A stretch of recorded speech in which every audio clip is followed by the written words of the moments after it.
ఆధ్యాత్మిక నగరి తిరుపతిలో వైసీపీ కూటమి నేతల మధ్య లిక్కర్ పాలిటిక్స్ కిక్ ఇస్తున్నాయి. మద్యం దుకాణాలకు సమయపాలన లేదని, బార్లు రోజంతా బార్లా తెరిచి ఉంటున్నాయని ఫ్యాన్ పార్టీ నేతలు ఆరోపిస్తే, అధికారంలో ఉన్నప్పుడు మీరు చేసిన దందాలేంటి అన్నది కూటమి నేతల క్వశ్చన్. టెంపుల్ సిటీలో హీటెక్కుతున్న లిక్కర్ పాలిటిక్స్ పై ఇన్సైడ్ స్టోరీ.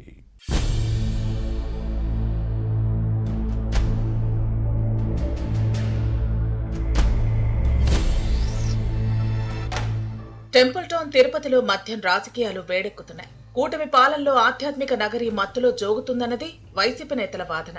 24 గంటలు మద్యం దొరుకుతోందన్న fan party in charge Bhumana Abhinay Reddy ఆరోపణలపై రాజకీయ రగడా జరుగుతోంది. తిరుపతిలో మద్యం షాపులను నిర్వహిస్తున్న టైమింగ్స్ పై ఈయన విడుదల చేసిన సోషల్ మీడియాలో వైరల్ గా మారింది. ఎప్పుడు కావాలంటే అప్పుడు లిక్కర్ కొనుక్కోవచ్చని, అర్ధరాత్రి అపరాత్రి అన్న తేడా లేకుండా చట్టవిరుద్ధంగా విక్రయాలు జరుగుతున్నాయన్న ఈ వీడియో శ్రీవారి భక్తులను నొచ్చుకునేలా చేసింది. మద్యం బాటిల్పై 50 రూపాయలు అదనంగా వసూలు చేస్తున్నారని అంశాన్ని భూమన అభినయ్ రెడ్డి ప్రస్తావించారు.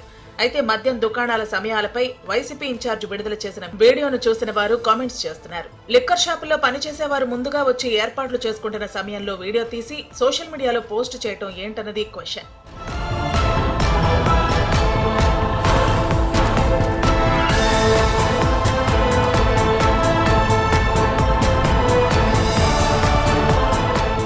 మరోవైపు వైసీపీ అధికారంలో ఉన్నప్పుడు పార్టీ నేతలే మద్యం మాఫియాను నడిపేవారన్న ఆరోపణలు ఉన్నాయి. తిరుపతిలోని ఒక్కో బార్ నుంచి నెలకు 1,50,000 నుంచి 2.5 లక్షల వరకు ముక్కుపిండి వసూలు చేసేవారని అంటారు.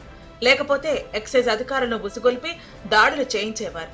దీంతో ఎందుకొచ్చిన తంట అని ఎంతో కొంత సమర్పించుకుని మద్యం వ్యాపారులు తమ బిజినెస్ చేసుకునేవారు. అలా తిరుపతిలో 16 బార్ల నుంచి నెలకు సుమారు 30 లక్షల నుంచి 40 లక్షలు వసూలు చేసేవారని అంటారు. ఇలా ఏడాదికి 4 కోట్ల రూపాయలు, 5 ఏళ్లలో 20 కోట్లు దోచుకున్నారన్న ఆరోపణలు ఉన్నాయి.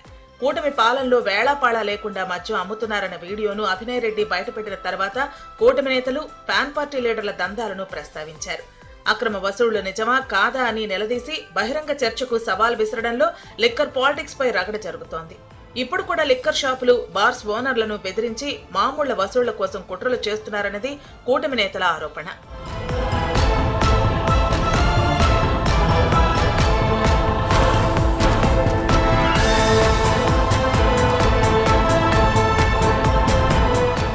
వాస్తవానికి వైసీపీ పాలనలో బార్లు, లిక్కర్ షాపులు సమయపాలన పాటించేవి కావు. పైగా పాపులర్ బ్రాండ్స్ ను పక్కన పెట్టి ఫ్యాన్ పార్టీ నేతల ఆదేశాలతో నాణ్యత లేని మద్యాన్ని అమ్మేవారు. 2019 ఎన్నికల్లో ఇచ్చిన మద్యం నిషేధం హామీని నిలబెట్టుకోలేదు. లిక్కర్ రేట్లను పెంచారు. దీనిపై విమర్శలు రావడంతో జనాన్ని మద్యానికి దూరం చేసేందుకే రేట్లు పెంచామంటూ తమ నిర్ణయాన్ని సమర్థించుకున్నారు. నాణ్యత లేని లిక్కర్ను ఏరులై పారించి ప్రజల ప్రాణాలతో చెలగాటమాడారు. అప్పట్లో జరిగిన మద్యం కుంభకోణంలో చిక్కుకున్న వైసీపీ నేతలతో పాటు జగన్ కు అండగా ఉన్న అధికారులు ఇప్పుడు కటకటాలు లెక్క పెడుతున్నారు. ఈ విషయాలను ప్రజలు గుర్తు చేసుకుంటున్నారు. మొత్తానికి లిక్కర్ షాపులు సమయాలతో రాజకీయం చేయాలనుకున్న తిరుపతి వైసీపీ నేతలకు అదే వ్యతిరేకంగా మారింది. బూమ్రాంగ్ అవటంతో ఇప్పుడు తాము చేసింది తప్పేమోనని ఫ్యాన్ పార్టీ నేతలు అంతర్మథనం చెందుతున్నారు. ఈ పరిస్థితుల్లో భవిష్యత్తులో అయినా మరోసారి లిక్కర్ పాలిటిక్స్ చేయకుండా ఉంటారో లేదో చూడాలి.